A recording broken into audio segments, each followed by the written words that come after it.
Good evening, everyone, and welcome to tonight's presentation. My name is Abby Jung, and I'm the Director of Education Services at the Durham Museum.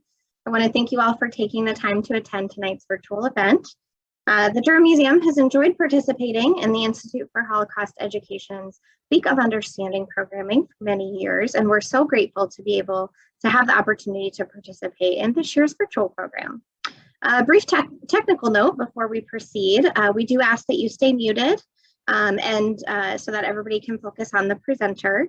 Please do feel free to use the chat to ask questions throughout, and Scott and Peter will facilitate as many of those as at the end as we have time for. The best way to view your presentation is in presenter or speaker mode so that the main speaker is always large on your screen, as well as any shared images, which I know Peter will have. And you can adjust that view in the top corner of your window. And with that, I will pass it over to Scott, the Executive Director at the Institute for Holocaust Education, who will introduce tonight's presenter. Thank you very much for the introduction, and thank you very much to the Durham Museum for hosting us this evening. We're just so happy that we're still able to do this virtually. We hope to return to in-person programming next year, but we're very glad that you're with us this evening. As Abby said, my name is Scott Litke, and I'm the Executive Director of the Institute for Holocaust Education, which yearly puts on this annual Week of Understanding. We have found that one of the most profound ways to learn about the Holocaust is to hear a firsthand account from someone who has a direct connection to this horrible event. Putting a human face to something that seems so hard to wrap our heads around will hopefully help us to understand the depth of this historical event and lead us to create a better world. Today, we have the honor of hosting Peter. Peter was born in Amsterdam in the Netherlands, and today he comes to us from Seattle, Washington, where he is part of the Holocaust Center for Humanities Speakers Bureau. We're thrilled to have Peter with us, and I turn it over to him now, and he's going to share his screen and also take himself off mute. So again, welcome, and I look forward to facilitating questions at the end.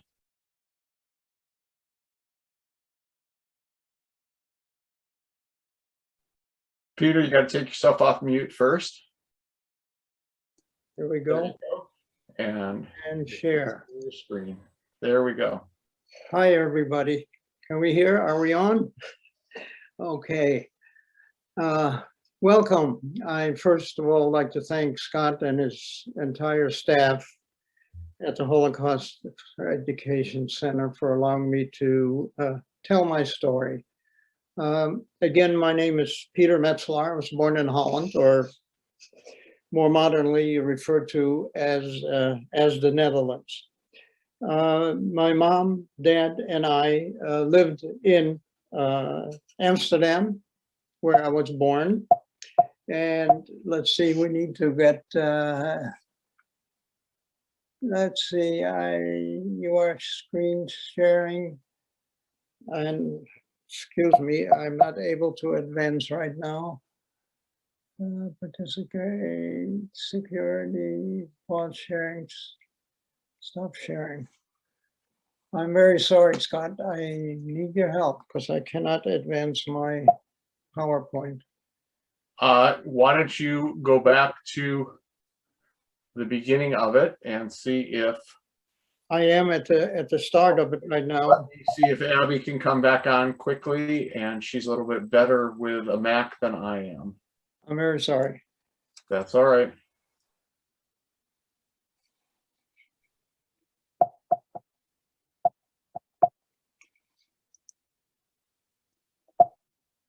There you go. There we go. Okay, we're back. In 1940, in May, the Nazis took over in the Netherlands. There was no resistance. The small army that the Dutch had was no match for the Nazis. To give you a little idea, Holland being, of course, a very small country prior to World War II, there were probably only about 8 or 9 million people. And of that 8 million people or so, there were approximately 140,000 people of the Jewish faith. In the 5 years that Hitler occupied, between 75 and 80% were murdered. Between 75 and 80% of the Jewish population was murdered. It didn't take very long from the standpoint of reading the so-called Nuremberg Laws that Hitler put in effect, that had dozens of laws relative only to the people of the Jewish faith. And one of them, which most people are familiar with, was that it required every Jewish person, anytime they came out of their living quarters, to have a bright yellow star on their outer garment. Within that star, it spelled the word Jew. If you lived in France, it would say Juf. In Germany, it would be Jude. And in the Netherlands, it would be Jood. I have a photograph of my mother, I believe that is the next slide, wearing one of the coats on a visit that I had in the 1980s when Mom was still alive. And I found a photograph with some old pictures, and amongst them was a picture of Mom wearing a coat, and as you can see, the star. The importance of that aspect is that the star that you see over here is the actual star that came off. When I found that picture that was taped, the star that was taped onto the back of the of the photograph, I said, "Mom, where did you get this?" And she got very flustered. She says, "I don't want to hear about this. I don't want to see it. I don't know where it came from. I remember taking it off the coat." It was just a very, very, very, very painful memory reminder of what in fact took place during those 5 years. Different people started to disappear, including my family. First aunts and uncles, then my grandparents, and then the day came along that my mom was extremely upset and said that my dad has been arrested. Well, at that time, I was just 6.5 years old. And going back for a moment, if I can go back there, I not only made mention of the fact that everybody had to wear that star, but kids down to the age of 6. This little guy with the hair that I don't have anymore happens to be me in the middle over here. The people started to disappear, and my father used to like to fish, and he had a little 2-man rowboat. Amongst those so-called Nuremberg laws, it stated that a Jewish person could not own a boat, if you want to call that a boat. He went fishing. That wasn't allowed. It was in June of 1942. He was arrested, and that is the last that we saw of him. More and more people started to disappear. Not only that they started to disappear, but it was just a matter of families were broken up.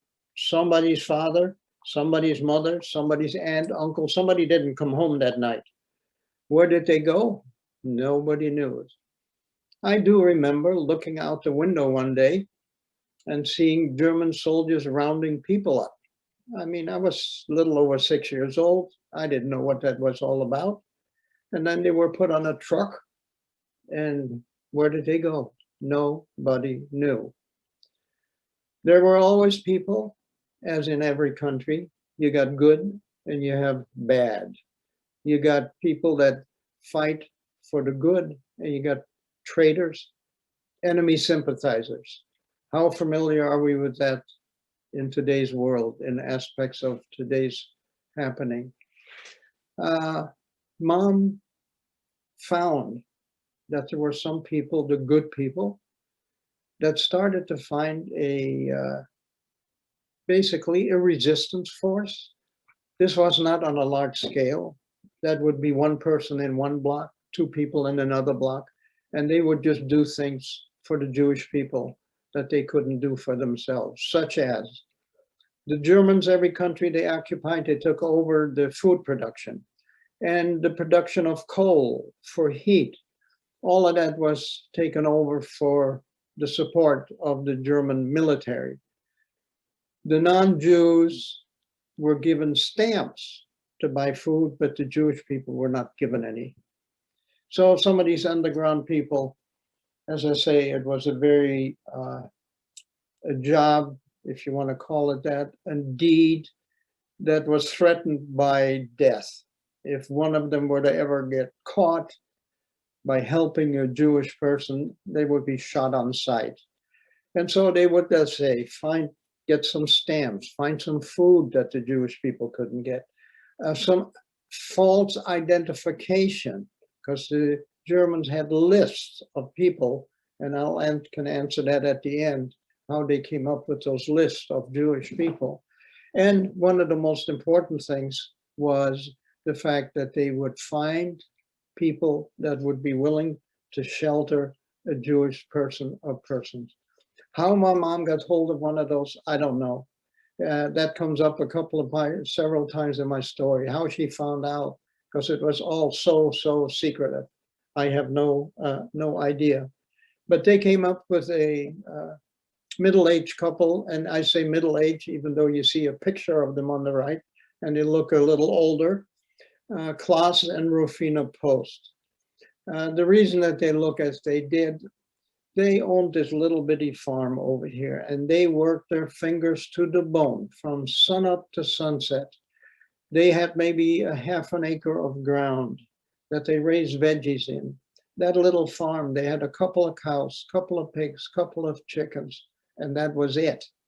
And it was always so amazing that they would share those hard worked for halves, if you will, with two total strangers. Keep in mind, they never heard of us. We never heard of them.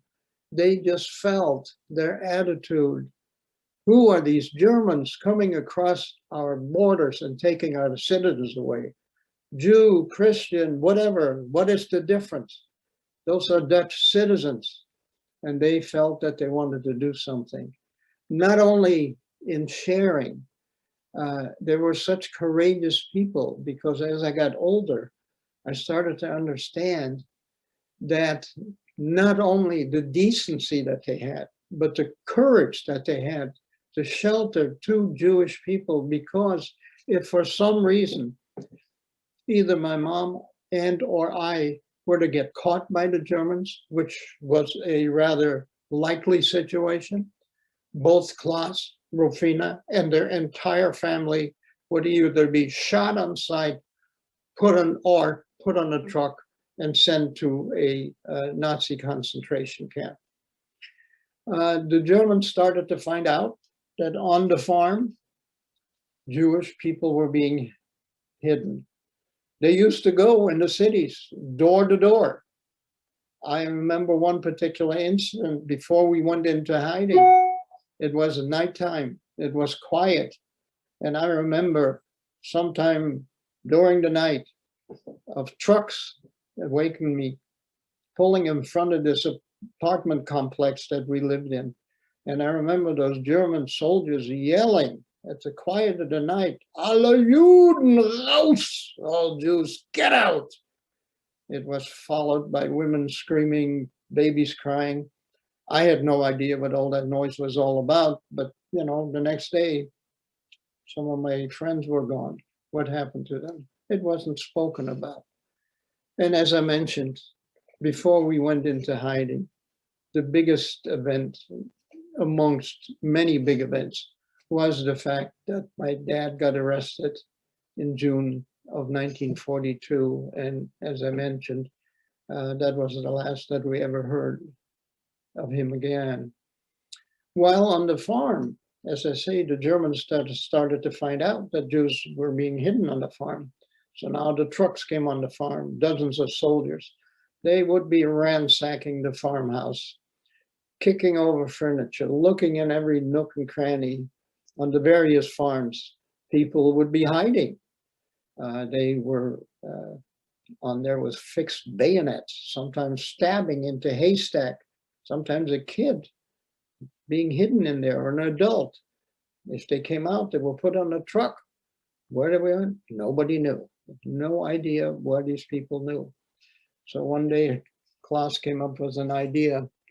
We had to hide, not just on the farm, but he cut a couple of planks at the bottom. By the way, this little farm, I must add, was quite old. When Mom and I got there in around August of 1942, it was probably already 30, 40 years old. There was no electricity inside. There was no plumbing. You had to use the toilet facilities. You had to go outside into into a very primitive kind of an outhouse, if you will. So the entire floor of this old farm was knotty pine, 12-inch wide boards.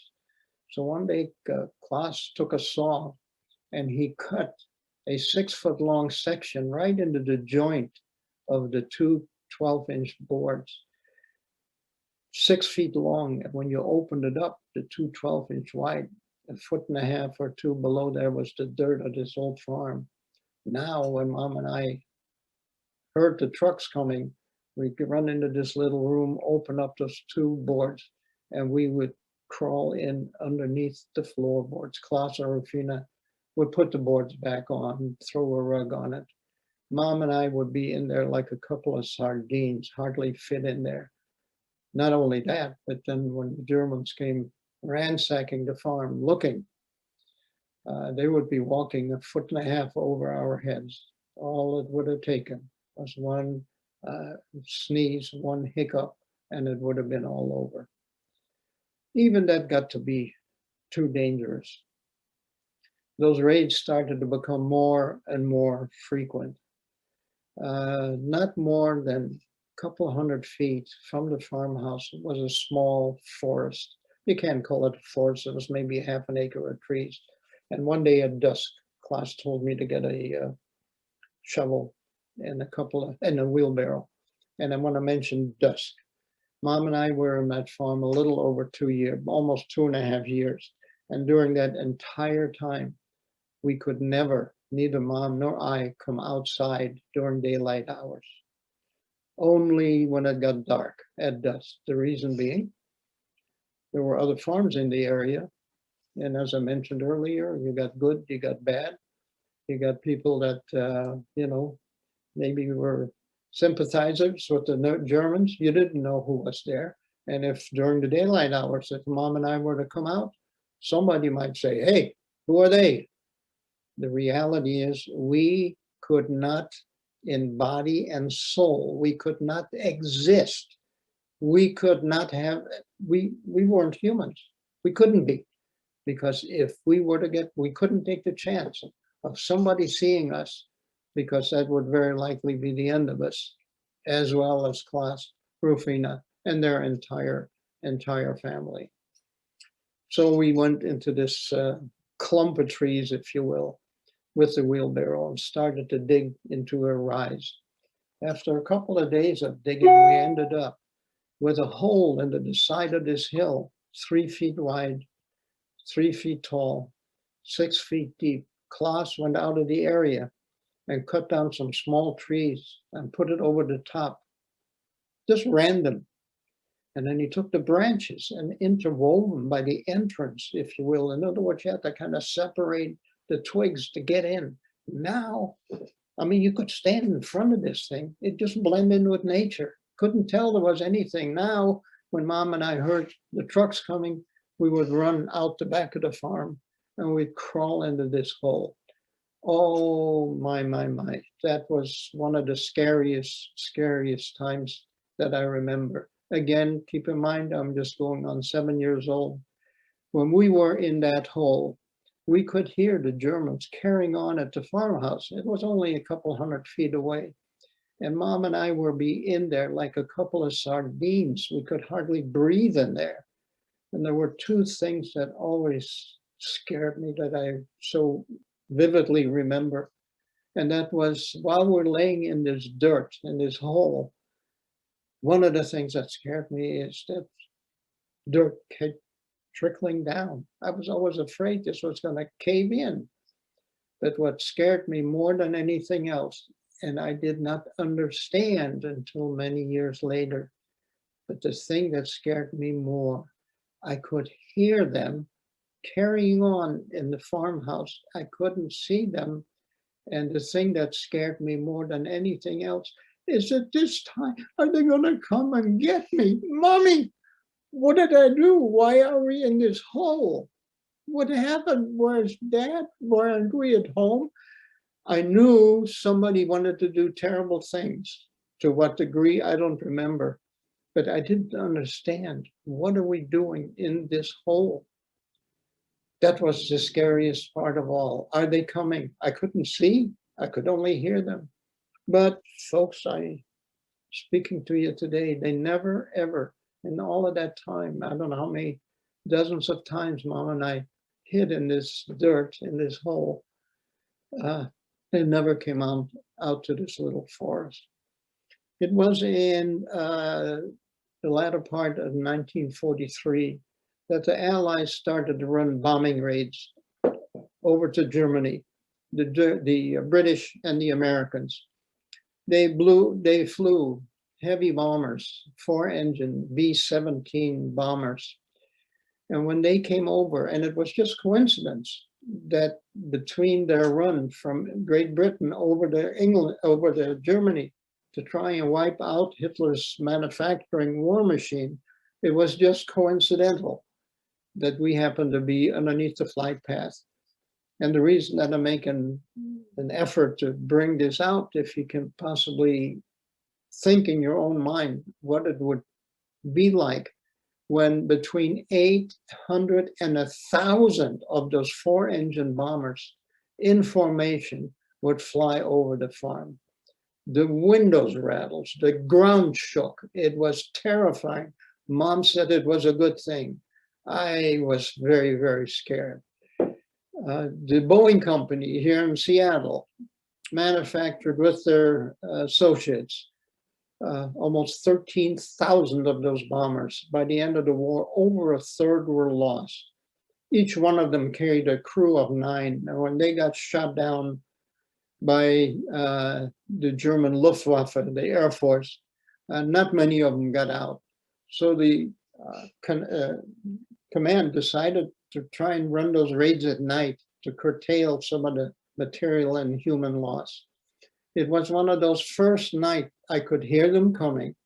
It was dark, windows rattled, the door shook, the ground shook, and I got petrified.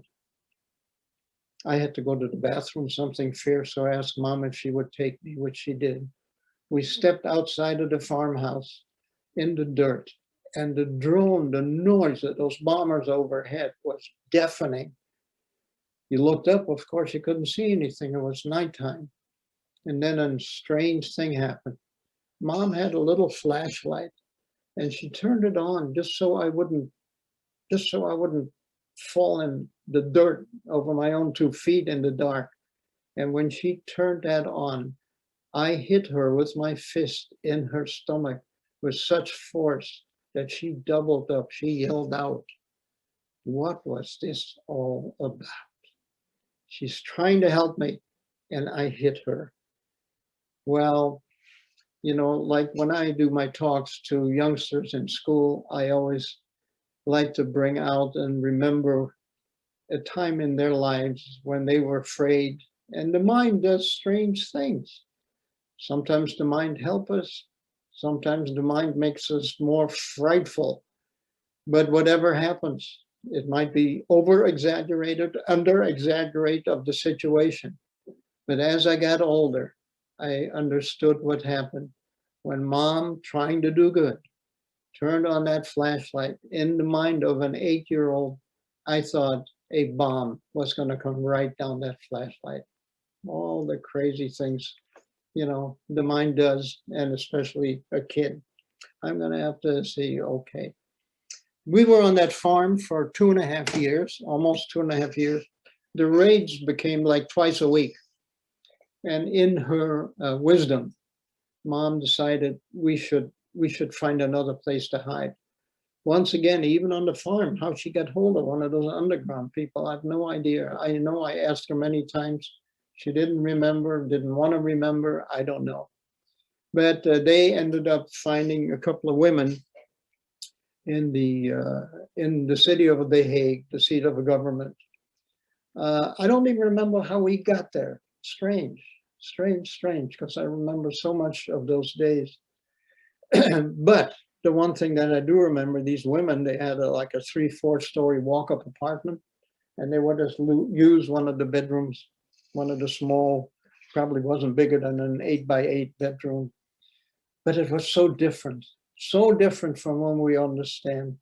I remember when we were on the farm, Klaas sometimes sat me on his knee and sang a song. He knew my dad was gone. You know, they were such compassionate people, non-Jewish, by the way. They just felt a wrong was being done, and they had to do what they could to correct it in whatever way they could. They were just wonderful. But these women, I don't know why they even allowed, why they would let us hide, why they would shield us. They'd hardly ever share their food. Of course, mom couldn't go out with stamps to buy food. There were about 4 or 5 times in an 8-month period that we were there that I remember at night when it was dark that mom disappeared for an hour and she'd come back with a loaf of bread. I don't know, don't ask. I have no idea where she got it. Anytime that there was any dirty work to be done, whether it was cleaning the floor or the bathroom, they'd ask mom to do it. Well, you know, it was so different, but you know, we still had to be thankful. After all, they did shield us. That was the big thing. We were there for about 6 months, probably a little bit more. And after we were there for about a month, my mom came up with a word that I hadn't heard in a couple of years. And that was, Peter, you haven't been to school. What do you mean school? I can't go to school. I'm one of them. And she handed me over some papers. She says, you're not Peter Metzelaar anymore. You're Peter Pelt. These were papers that I got from the underground. If you ever get stopped, hopefully they won't have a list with that name Pelt on it. But we know somewhere there was a Metzelaar. It was with that different in last name, that was it. Knowing at this time that I'm being hunted, somebody wants to kill me, somebody wants to kill mom.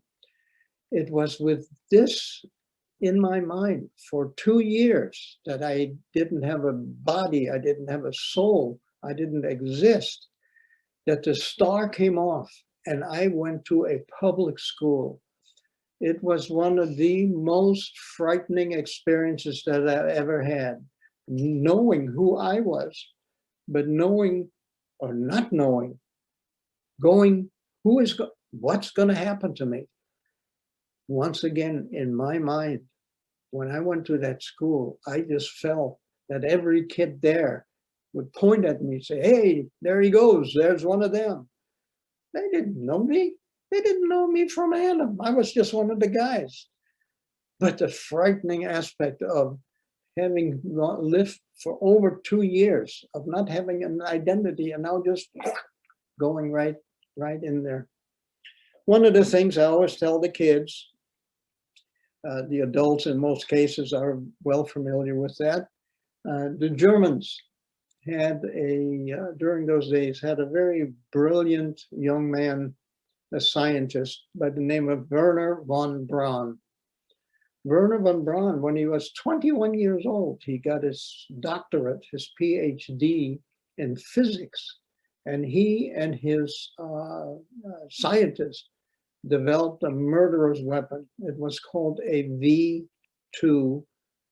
And one of the things that I always ask the kids, because they very seldom get that right, and I asked them, which country on the planet was the first country to develop a rocket, a missile for war purposes? The answer was Nazi Germany. It was called a V2 rocket. It stood 65 feet tall. It had a 2,500 pound explosive in its warhead. And they used to fire these from the entire west coast of Europe all the way from Scandinavia down to the Netherlands, down to France, Belgium. They'd fire these over to England to try and wipe out the Allied bases from where the bombers came. They fired them at some of the world's large ports in Antwerp and in Rotterdam. And many of them ended up in the middle of the city. Hitler was in a big hurry to get this thing operational. It wasn't very accurate, but wherever it came down, it would annihilate a city block. This is a picture of one of those rockets being fired up. And to the right is, as they would tell in Germany, Herr, Mr., Doctor, Herr Doctor, Werner von Braun, in front of what I like to call the butchers, the Nazi hierarchy. To this day, it is not quite known whether Werner von Braun was a Nazi relative to the philosophy of the Nazis, or that he became a Nazi from the standpoint of needing the financing for his scientists to develop this rocket from the military. We don't know this. He may have been, he may not have been. Well, these things were fired every which way. And it was a frightening, frightening, frightening machine. Very, very effective when it came, even the ones that didn't hit the military bases. And I guess we can kind of identify what's taken place in the Ukraine today. They would hit civilian places. And, you know, by the end of the war, the statistics show that almost 18,000 Brits got killed by this thing that never got, you know, to military bases. One of the things, so jumping ahead here, one of the things that I always like to point out is that the British used to come over and try to wipe out those launching facilities. Needless to say, it was a scary situation. It was a difficult thing for the fighters and the bombers to wipe out those launch facilities because some of them were on the back of railroad cars and the Germans used to move them around. Well, they used to have dogfights. When the British used to come over, the German Luftwaffe, their air force, would intercept them and there would be dogfights over the city. Well, you know, dogfights in today's modern warfare, you don't hear much of that. Today, you got a sophisticated piece of equipment that can fly 1,500, 2,000 miles an hour with a highly trained pilot, and all they have to do is, you know, hit a button and the missile leaves the wings of the aircraft and hits 100 miles away, you know, blowing somebody's brain out, some for the good, some not. But that didn't exist. So they used to have dogfights. The result of that, you could find pieces of shrapnel, exploded anti-aircrafts, steel, heavy steel, jagged looking. Well, now I'm going to tell you a crazy thing. In the United States, like I always tell the kids, you know, they're mostly familiar here with trading cards. You know, the National Hockey League, the NFL, the NBA, I'll trade you ho, ho, ho for ha, ha, ha, whatever. No such thing existed in Europe, probably doesn't even today, but leave it up to the crazy guys. I was one of them, the young guys. And after one of these raids, you could find on the street pieces of shrapnel, jagged pieces of steel, exploded ammunition. Well, one Sunday afternoon, Mom and I walked over to the park that was just a block away from where we were in hiding. Mom took the star off to get some fresh air. And no sooner did we walk over to the park and their air raid siren sounded, meaning the British are on the way over, the Germans are going to intercept. All you know what is going to break loose. Everybody ran into the smelly, dirty underground bunkers, bomb shelters, and you could hear explosions and rat-a-tat of machine guns. That happened a couple of times a week. And when it was all over, after 35, 40 minutes, I walked out on this particular case because it was over, we were safe, and I was walking down the street. Keep in mind, it was Sunday, right after one of these raids. I'm looking for pieces of shrapnel to trade in school the next day. And as I walked down this middle of the street with my mom, I remember I had crazy red knobby gloves, all the stupid things that I remember. And as I'm walking, I look up ahead, and about 25 feet in front of me, there's a piece of shrapnel the likes I had never seen before. It was humongous. Oh my God, I gotta have this sucker, because if anybody, nobody's ever seen anything that big. If they want to trade me for that, they'd have to give me everything I ever collected. I pulled away from Mom. It took 2 hands to lift this thing up. And it was hot. I mean, I didn't care. I'm going to be a big shot in school the next day. I was so proud of this thing, not waiting to get to school the next day. I showed Mom, and she takes one look at it.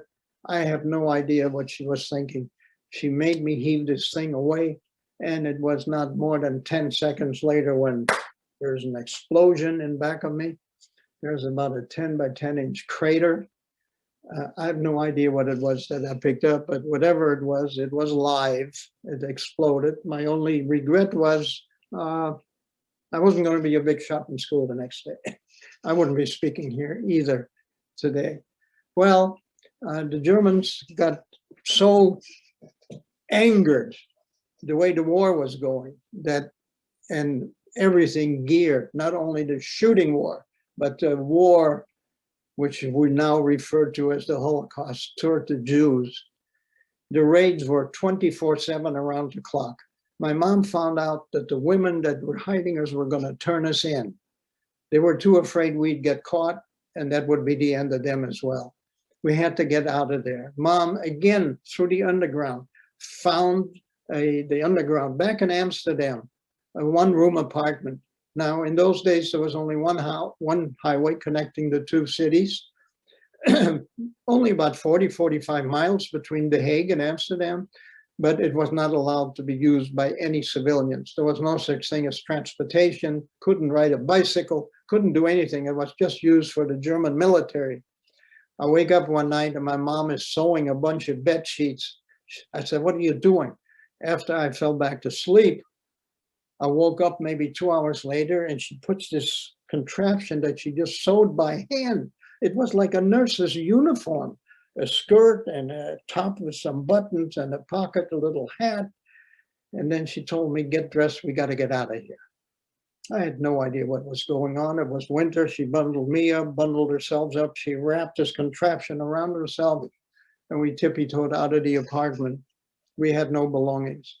We were walking through the snow. There was a curfew. Every few steps, we had to look, make sure nobody would see us. And then I said to Mom, all of a sudden, I said, "Mom, we're not going to this highway, are we?" Keep in mind, I'm 10 years old now. She says, "Peter, we got to get to Amsterdam." I said, no, please. I was so scared. Those are the people that want to kill us. It's only for the German military. She says, "Peter, just be quiet." Daylight came up, and as we got close to the highway, we could see German soldiers marching, trucks, tanks. I was petrified. And then my mom gets to the side of the road, and I'm hanging on to her for dear life. And now she does something, as I like to say, I know the doo-doo is really going to hit the fan. She starts to hitchhike. I said, "Mom, please, what are you doing? These are the," she says, "Don't talk, Peter." It wasn't but 5 minutes later that a large truck, a flatbed truck, stopped, and an SS officer, they of course were the worst of the worst, gets out and starts to read my mother the riot act. "What are you doing? You're with a child, no civilians allowed. This is for the fatherland, blah, blah, blah, blah, blah." I have no idea why the guy even gave her a chance to talk. And she says, "Sir, you know the British bombing the V2 rocket site?" Yeah. "Ich weiß es das. I know that." "So?" "Well, just the other day, one of the British bombs hit the apartment where the kid here," and she's pointing at me, "was living, and it killed his father and his mother." And she says, "You see, I'm a nurse for the International Red Cross, and I'm taking him to an orphanage in Amsterdam." The guy paused, and then all of a sudden he grabs my mother's arm. I'm hanging on to her, and he leads her over to the truck Now he separates me from mom. I thought it was all over. He walks my mom to the truck, to the cab of the truck, and he helps her in the truck. Mom sits next to the German driver. Now he comes for me. I didn't know what was going to happen, but he picks me up. He puts me in the back of that flatbed truck in the snow, and he goes back to the cab of the truck, and he gets in. I am sitting by myself in the snow in the back of the truck. Mom is sitting between the two SS officers. And are you ready for this? They took us to Amsterdam. I mean, I get excited every time I get to the, how did she possibly come up with this idea? How did she come up with this? That the guys basically that want to kill us, they took us where we wanted to go. Well, anyway, I get excited about this part because it just, to this day, is absolutely amazing. Well, let's just jump ahead. It was in May of 1945, 5 years later, that the Canadians liberated the Netherlands. The war was over. Nobody in my family came back. Mom and I and one distant aunt were the only survivors. We tried to make a normal life. The laws were different in those days. Mom had an acquaintance in New York, whatever it is, and we came to America. I never much talked about it. I wasn't ashamed. I wasn't embarrassed. Psychologically, why talk into detail what happened? Doesn't every kid go through this? No, I don't think so. But all that changed. I have 3 sons, and one of my sons was, because of his wife, because of his job, he and his wife were transferred from Washington State to Brussels, Belgium. And in October of '92, he called up and said, Dad, why don't you guys come out for the holidays? I was so excited. I'd never been back to the Netherlands, went to school here. I was in the US Army here. You know, but through all of these years, I'm talking about over 55, 60 years almost, I bet there wasn't a week that I didn't think, whatever happened to Klaas and Roefina, those dear people that saved our lives, and, you know, and what happened to that little farm. I couldn't think of where the village, the town, where were we in hiding? Where was this farm? My mom was quite ill. She was in a nursing home. She didn't remember. All she remembered the name that she brought out, the Fijneburen, and when she mentioned that name, I remember that was the name of the dirt road, of all the things. She remembered the name of the dirt road the farm was on, but she didn't remember I had no idea. What am I going to do? Go to a foreign country and ask them about a dirt road? I mean, it's crazy. I went to the library, looked at all these names. Nothing jumped at me. There was one named Mackinga. I said, Mom, were we in a town, a village called, no, I don't know. That's all we had to go on. We went to spend a week in Belgium, wonderful. And then we drove. It was only about a 2.5 hour drive from Amsterdam to Brussels. And I got such a kick out of it. I still knew the language just a little bit. And I could read advertising signs. And a lot of things started to look familiar in Amsterdam. And then we visited the Anne Frank house. And then we took the other ride up another 1.5 hours to this Mackinga that really didn't mean anything. And we pull in, and my son was driving, quaint little village, and we stopped at this bank, Robo-Bank on the corner, and I said, let's stop in over there. And I said, I'm going to make a fool of myself. And the lady says, can I help you?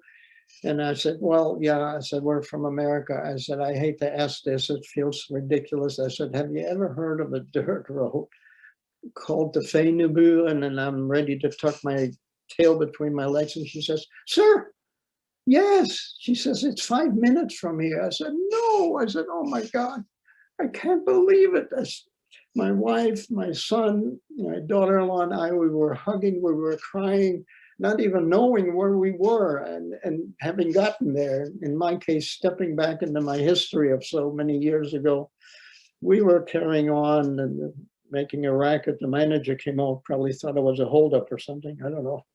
And he came out and I told him a little bit about it, and then he had a kind of a pensive look on his face, maybe anticipating something. And I said, have you by any chance ever heard of the Klaas and Roefina Post family? He says, of course I have. I said, no. I said, really? I said, how did you know them? He says, well, he says, some years ago, he says, I was introduced to them when I became manager here.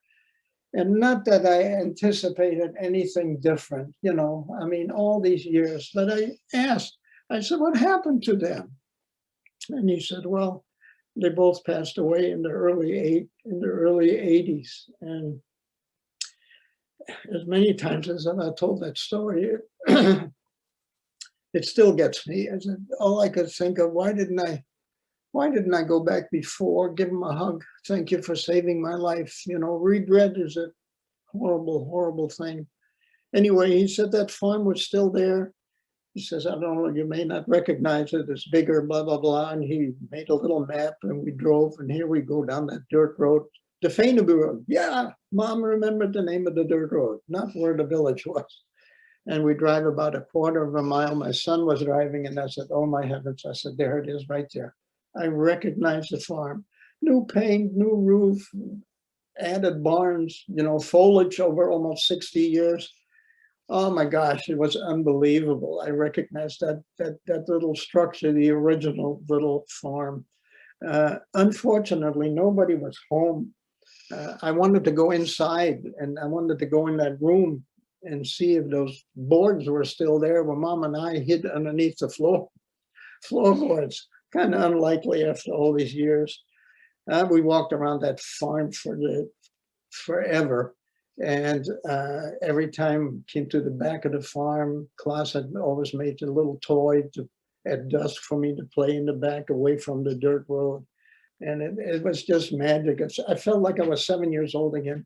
And then I said, I want to go into this forest just to see if there's some remnant where that cave, if you will, that hole is. And so it was wintertime. This was in the middle of December.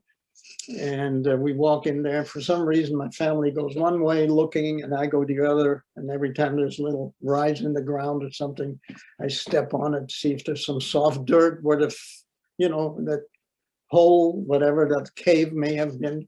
And we weren't there for 7, 8, 10 minutes, if that. And my son, who was 30, 40 feet away, said, Dad, come here, I found it. And folks, there was that cave, that hole that was there after all of these years. Of course, it didn't have the twigs in the front anymore, but I couldn't believe, nobody ever went into this little tree clump thing. And I mean, there that was where Mom and I spent so many hours in fright, afraid of getting caught.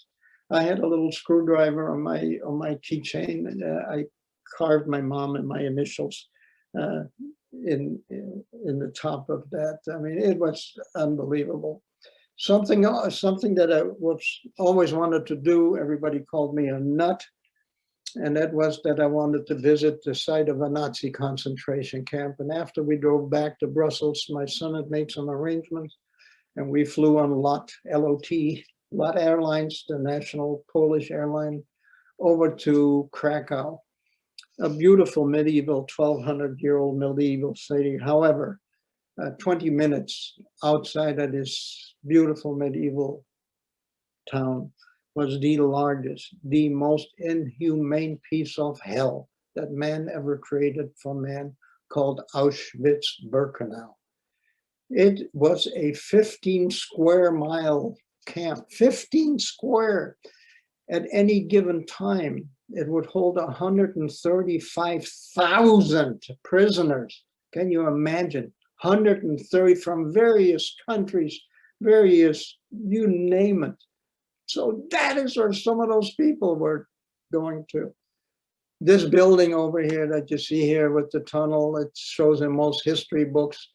Those railroad areas here, they were referred to the area of selection. People were separated. These lines, like you see in this particular picture, let's see, whoops.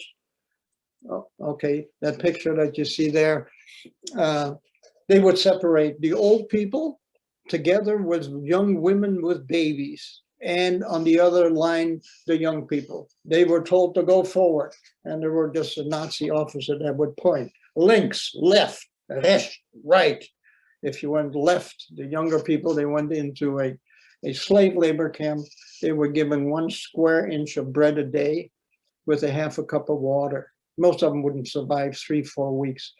The people, the old people, and the people with the babies, young women, were told something different. I have no idea why. They said, you've been on a train, because some of these people came from various countries on cattle cars that normally would hold 50, 60 head of cattle. They would have 100, 150 or more people on there. No food, no drink, no toilet facilities. Some of them, by time, depending what country they were arrested at, some of them were already dead when they came to Auschwitz. But these people were told, you're going to take a shower, you got lice on you. Sounded pretty good. Some of the terrible things these people had to go through, away from the family, not knowing where their aunt, where their daughter, where their son, where their father went. Shower didn't sound bad. They were led to an underground bunker. They had 6 of them, anywhere that would hold from 500 to 3,000 humans, 3,000 people. When they were inside, as they came inside, they were given a towel. No panic, no panic. And when they went inside, you looked up at the ceiling and there were shower heads. No panic, no panic. And then they were told, remove your clothes, man, woman, and child. Make sure you hang it up on the wall. Remember the number, so after you shower, you pick up your own clothes. After they were given those instructions, the metal doors shut down. In the ceiling, some panels opened up. There were some soldiers on the roof with canisters of pellets called Zyklon B. They poured them just down. All hell broke loose. People coughing, screaming, choking, and between 1.5 and 3 minutes, another 500 to 3,000 people lay dead. Those were the gas chambers. In the back of the gas chambers, they had mini track pulled by a hand cart, and maybe some of the younger people that were in the slave labor camps came out with meat hooks, piled up the bodies in front of the crematoria, bodies 20 feet high, 2 blocks long. There were times, folks, where between the gas chamber and the crematoria that they eliminated 4,000 people in a day, Absolutely unbelievable, unbelievable. I won't go into any further detail on this. Whoops. If you tell a lie big enough and keep repeating it, people will eventually come to believe it. Think about it. Can we put this in today's world? If you tell a lie big enough and keep repeating it, people will eventually come to believe it. That is called propaganda. And when I talk to the youngsters in school, I tell them, use your God-given brain. Think things out. Look things up. Don't just believe what you hear, because propaganda works. The guy, if I have a picture of him, no, I don't. The guy that made that statement was actually a part of the German government. He actually made that statement. His job was just propaganda, whatever they make the Jews out to be, but he is the one that made that statement. So it is pretty important to think for yourself. So let me just say this, and this is something that I make a big to-do out with the youngsters. I tell them, I said, somewhere down the line, you might hear an adult, no doubt, say that, you know, this thing called the Holocaust, that never happened. That's all made up. Really? Well, let me just say this. I'll make a flat out statement, not because of what I experienced. No, we won't go through that. But what I like to emphasize is the fact that this horrible event called the Holocaust is, as far as history books go, one of the most, here's the important word, documented event in history. Documented. Now, those people that say, yeah, it never happened, the deniers, just ignorance, they're bigots, they hate mongers, they are racist, spreading untruths based on opinions, discarding facts. We all have a right to an opinion, but don't make it a fact unless you can back it up. And one thing that I will say that I admire to this day, and I will show this picture, and to the youngsters, and some of them, I don't, but the adults, of course, I don't have to go into any details there, but I will ask them, I said, have you ever heard of a man by the name of Dwight David Eisenhower? And I will have to explain to them that he's the one that organized the D-Day landing that was the beginning of the end of World War II. He was a 4-star general in the United States Army. And of course, he was the 34th president of the United States. It was he who called the troops together at the end. He wanted, at the end of the war, General Eisenhower made a decision to personally visit as many concentration camps as he could. His reason? He wanted to document the camps. This is Dwight Eisenhower, the stars and all, with anticipating. This to me is amazing. I mean, we're talking about, 75, 80 years ago, anticipating a time. This is his statement. This is what he thought. Anticipating a time when Nazi atrocities might be denied. That long ago, he could foresee that through propaganda and through lies that it could be denied. He wanted to document this horrible event. So I always like to finish it up that I am hoping for tolerance. I not long ago, and I have to do it slow with the kids, I find this such an incredible, I didn't make it up. I found the name of a philosopher by the name of, maybe some of you folks have heard of him. I never had, but the name in the early 2000s. Oh, excuse me, in the early 1900s. His name was Karl Popper. And he made a statement that always sticks with me, that maintaining a tolerant society, the society must be intolerant of intolerance. My gosh, a tolerant society must be intolerant of intolerance. So I always finish with the youngsters especially and emphasize independent thought. Think for yourself, look it up. Just because Aunt Tilly or Uncle George says these people are bad, look it up, find out for yourself. Because it is my message in a way, the independent thinking is that too often we go along with the flow. We don't always believes the flow, not always our beliefs. We go along with the flow. As we don't go along with the world that we have created. And in order to change that, it is our thinking that has created that world. And to make it a better world, many have to change the way we think. I thank you so very much for your attention, and I'll be more than happy to answer any questions. Thank you, Peter. Why don't you take the screen down as far as your sharing? Stop sharing. Okay. Yes, sir. Great, wonderful. Abby, do we have any questions from the chat? Not yet. I just sent a reminder to put them into the chat and we'll relay them to Peter. We have a few minutes. We can, Peter, be happy to answer a couple questions. Yeah, you guys look like you're in the 8th grade. They stare at me. Nobody wants to be the first to raise their hands. Peter, how many years have you been telling your story? I'm sorry? How many years now have you been telling your story in school? I have been telling my story since this event in 1992 that I went to Europe and I found the farm. I found the cave. I visited Auschwitz, and it was since that time that in the beginning, it was probably around March of 1993 that I've been telling my story.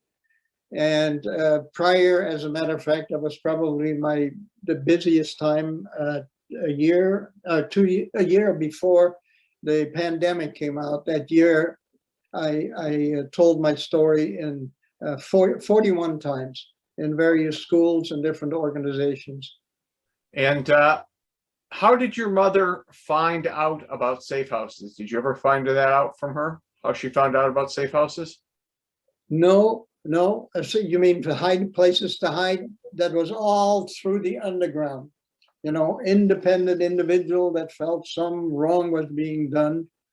But here's an interesting thing that might occur to you.